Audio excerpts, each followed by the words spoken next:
Okay, pilots of the Emperor's Hammer TIE Corps, welcome to the second episode of the TIE Pilot Podcast. This is Colonel Zekk Terrik, and I'm here with Lieutenant Commander Jack Wynand. Say hi, Jack.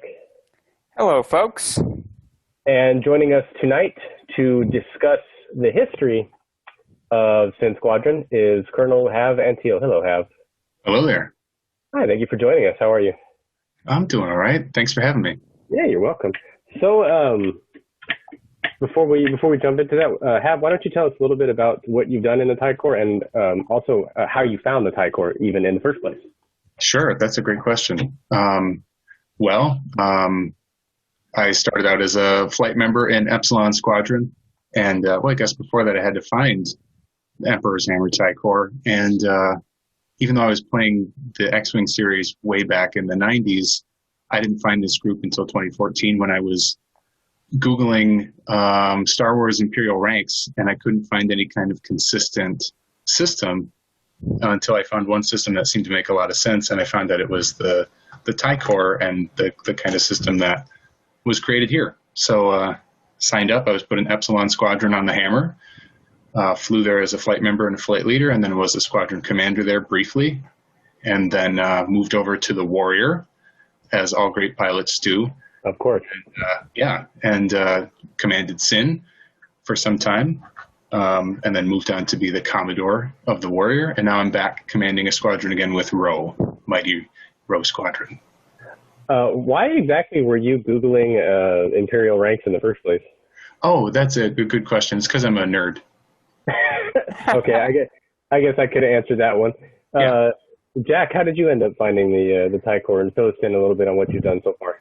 So, I had been playing a lot of TIE Fighter. I was having a lot of fun in that game, and I was only, I think, 2 battles in when I realized, at the rate I'm going, I'm going to beat this game, and then I'm going to need more. This isn't enough. And I was looking around. I think I just searched mods, or maybe it was custom battles or levels for Star Wars TIE Fighter, and that brought up one of the pages on the Emperor's Hammer website, not specifically the TIE Corps one, but the slightly more rugged looking one that has the IWAT stuff, and anyway. That's from the early 2000s. Has been updated in 20 years.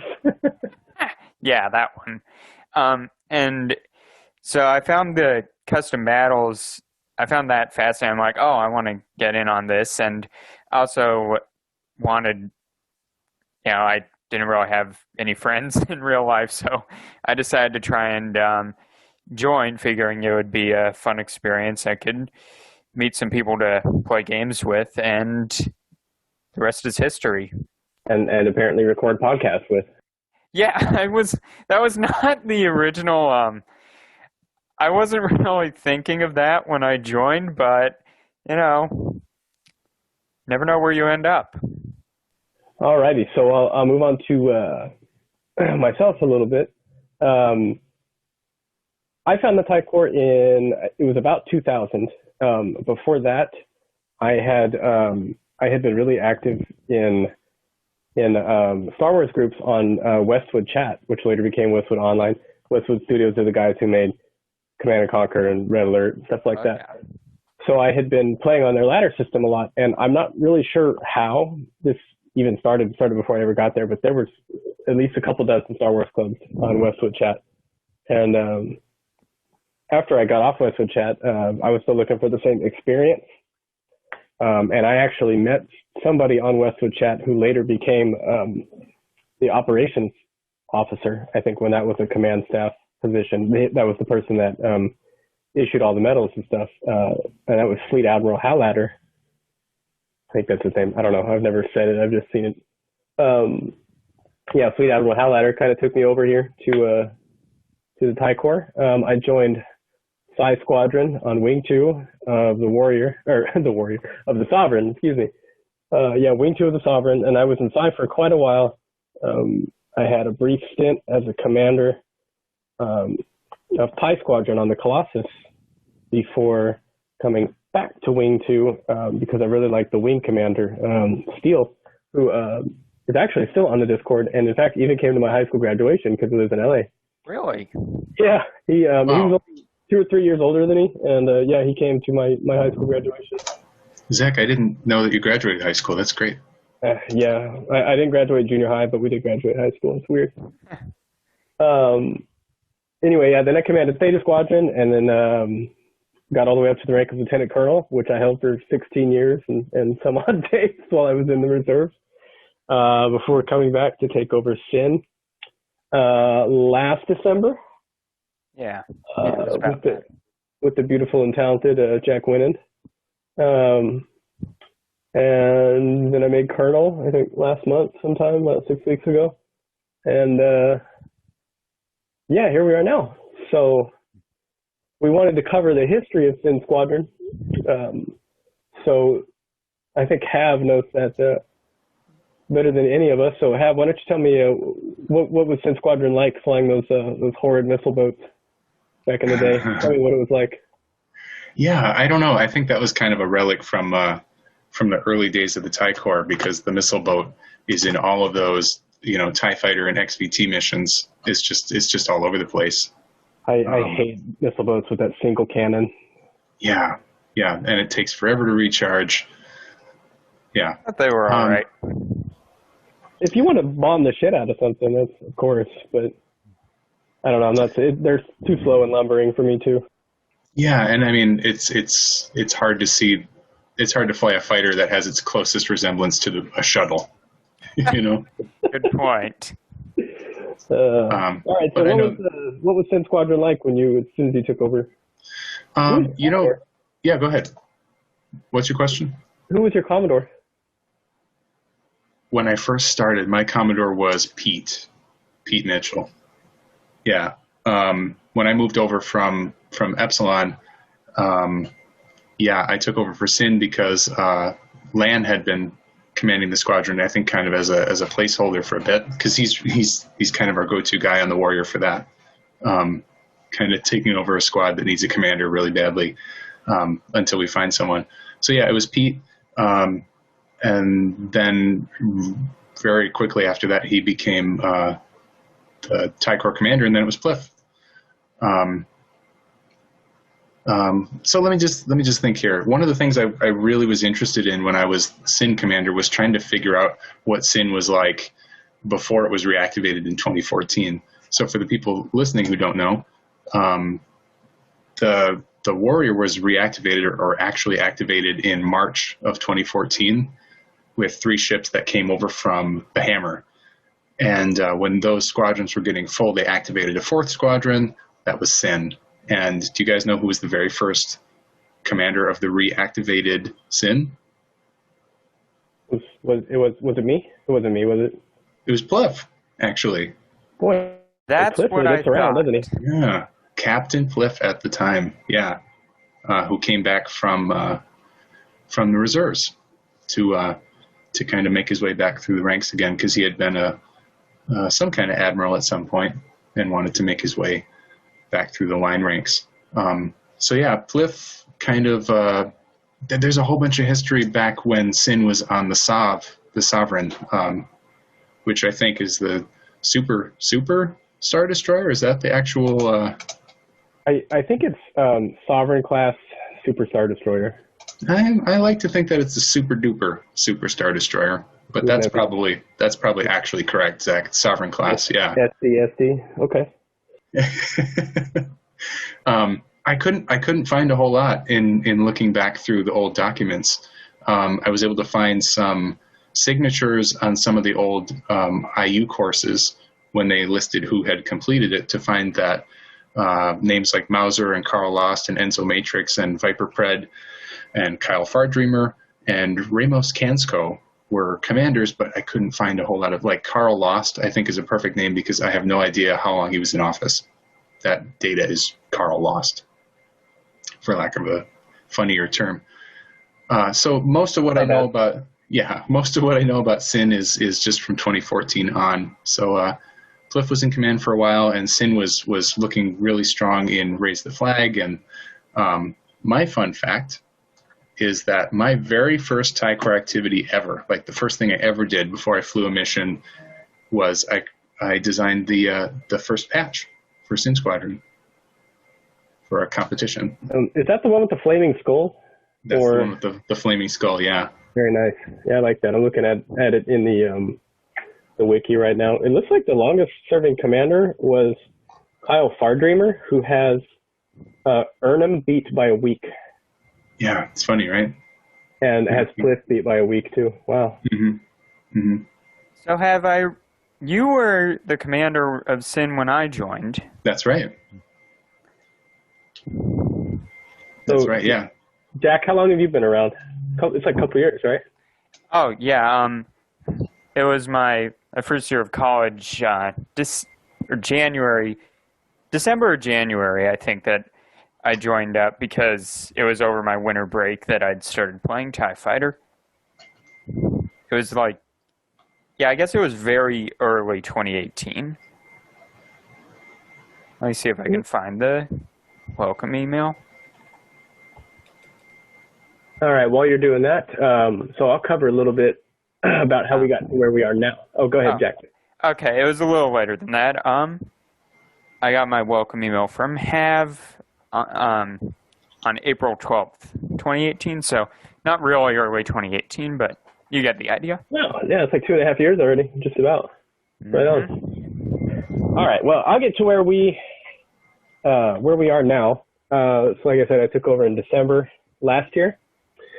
And the first thing I did is I hadn't been a commander in, 16, 17 years. So I reached out to Hav, who was the Commodore at the time. And if I remember correctly, he didn't answer me for like a week because like his car broke down or something in Chicago, or I don't remember where you were, something like that. Yeah, somewhere in the Outer Rim. That's right. Damn Sam people. Anyway, I had just nice one, Zekk, taken over Sin Squadron from Urnham. And I remember the first thing I noticed when I looked at the rosters, we had a guy who had been a sub-lieutenant for 9 months. And I was like, all right, this is going to be a challenge. So I spent a moment getting to know everybody and kind of engaging and seeing where everybody lived, so we could plan stuff and try to figure out, what we could do as a team. And I remember I didn't even really go look at the Sin roster before I accepted the position, because if I remember, Theta Squadron was open at that time too. And I was just like, yeah, whatever, give me a squadron, I don't care. Just any of them. And so anyway, I got assigned to Sin. And I finally went and looked at the roster, and I was like, holy crap, we are flying a missile boat. Which is like the Y-wing of the Imperial Navy.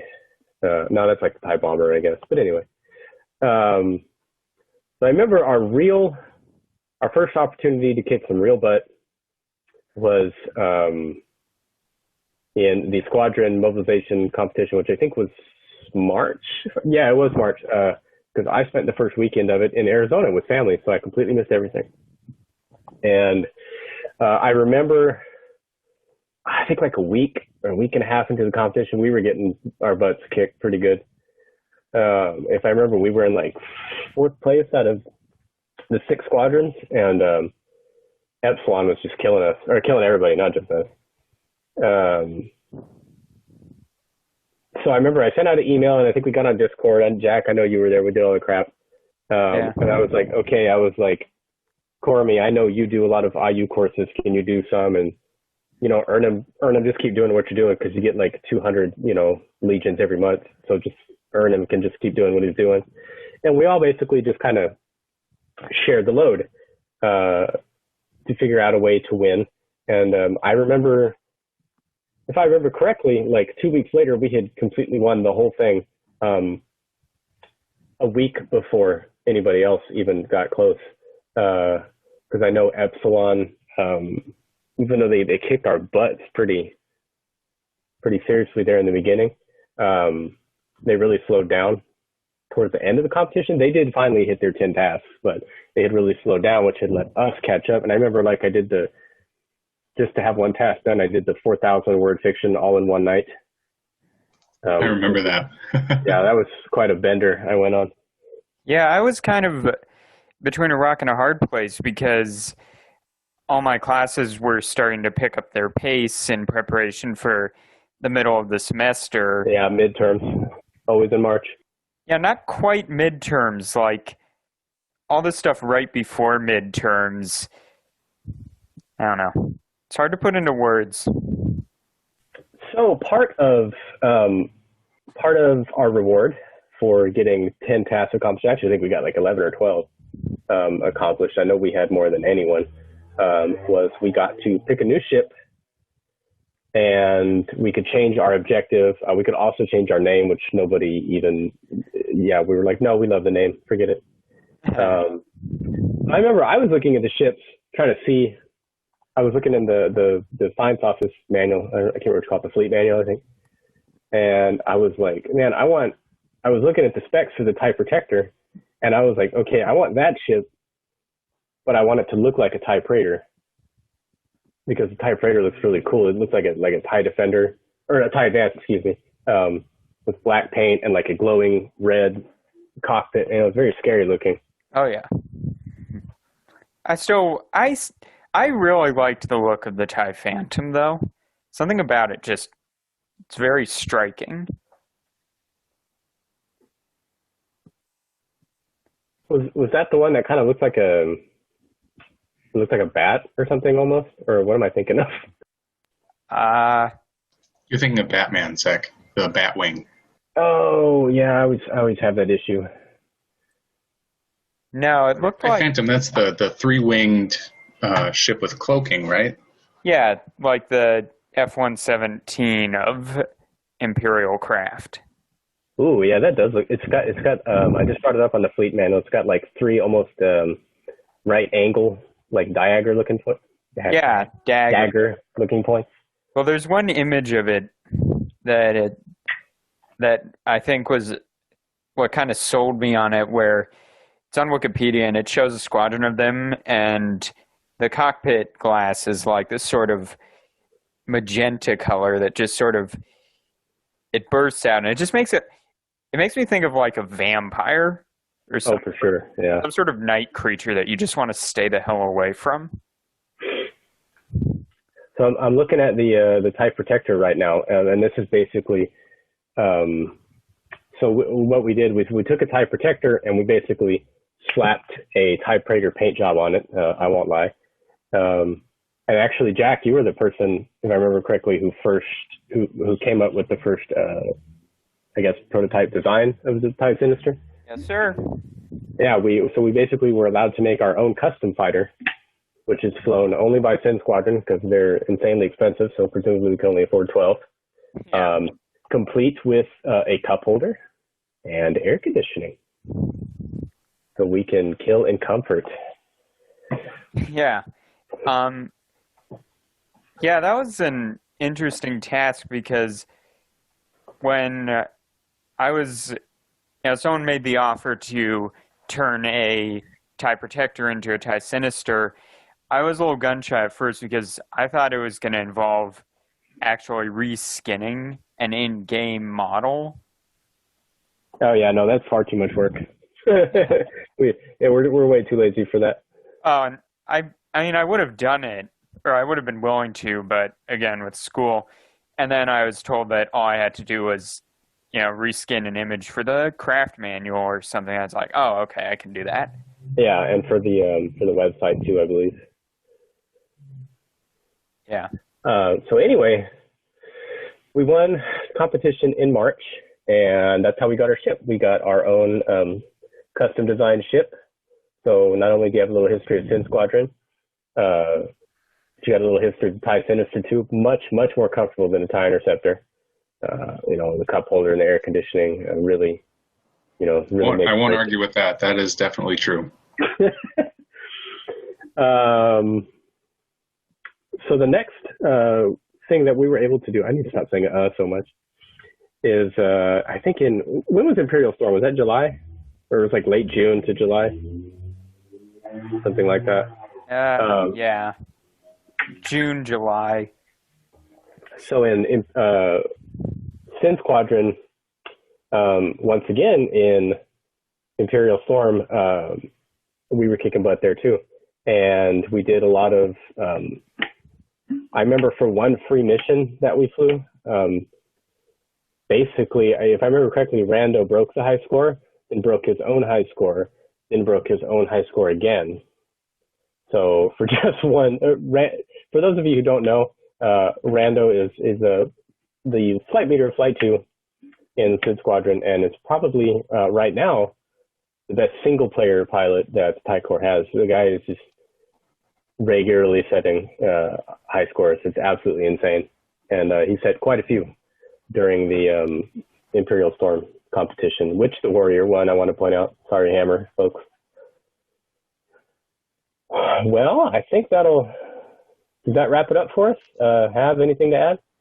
Yeah, if people are interested, Rando has some really interesting videos on YouTube where he breaks down some of his high score attempts. It's really fascinating stuff. I'm going to look it up right now, see if I can find the name of the channel.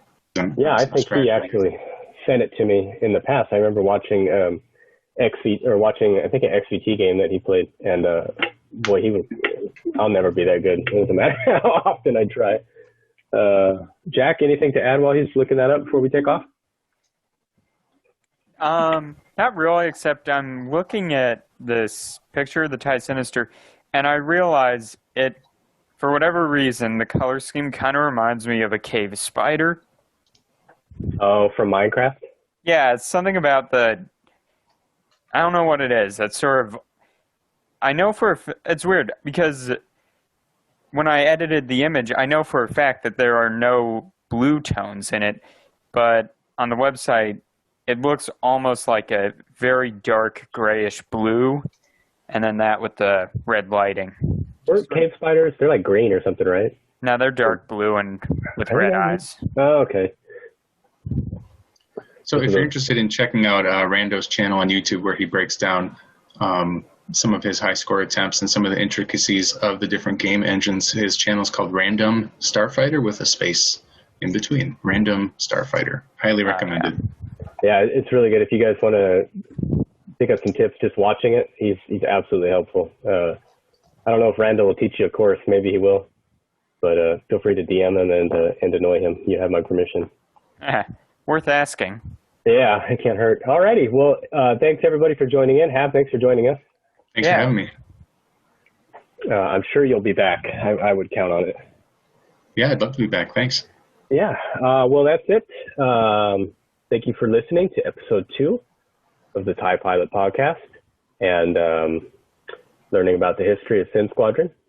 And that's a wrap. We'll catch you guys for episode 3 in the future. I have no idea what the topic's going to be, but we got a few ready, so we'll pick one. And I'm going to go put your Iron Star in the metal queue right now. Yeah. Only reason I did it. I don't blame you. Yeah, I think John for the shinies. John just clicks and approves whatever. He's not even paying attention. It's fine. Go Gold Star then. Hey, Platinum. Why not? Only the best for you. Alrighty, that's a wrap. Bye-bye, everybody. Goodbye, folks.